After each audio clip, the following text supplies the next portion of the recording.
Hello বন্ধুরা, আবার আমি চলে এসেছি তোমাদের কাছে একটা ছোট্ট মিনি ব্লগ নিয়ে। তোমরা কেমন আছো বলো? আমি তো খুব ভালো আছি। দেখো, আজকে মামা আর্থের ভিটামিন সি নিয়ে কিছু বলবো।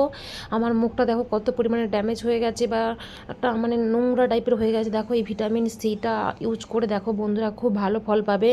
দেখতে পাচ্ছ আমার মুখের আগের কীরকম, এখন কীরকম অবস্থা। এটা মাখার পরের অবস্থাটা তোমরা দেখো বন্ধুরা, যে কীরকম এটা ক্লিনিং করে মুখটাকে। এটা শীত কি, গ্রীষ্ম কি, বর্ষা কি, শরৎ কি, হেমন্ত কি সমস্ত সময় এটা মাখতে পারো তোমরা। এটা সব অল স্কিনের জন্য এটা পুরো একদম ওকে। যাদের অয়েলি তো তাদের জন্য খুব ভালো। তবে এইটা আমি ইউজ করে খুব রেজাল্ট ভালো পেয়েছি। তো তোমরা নিজেরা দেখতে পেলে কত সুন্দর রেজাল্ট। যদি ভালো লাগে লাইক কমেন্ট শেয়ার করে দিয়ে যাবেন, এবং কে কোথা থেকে দেখছো অবশ্যই কমেন্ট করে জানাবে। ওয়াও, আমি তো নিয়ে নিয়েছি, এবার তোমরাও তাহলে নিয়ে নাও মামা আর্থের ভিটামিন সি। তবে আজকের মতো এখানেই, আবারও পরে একটা ছোট্ট মিনি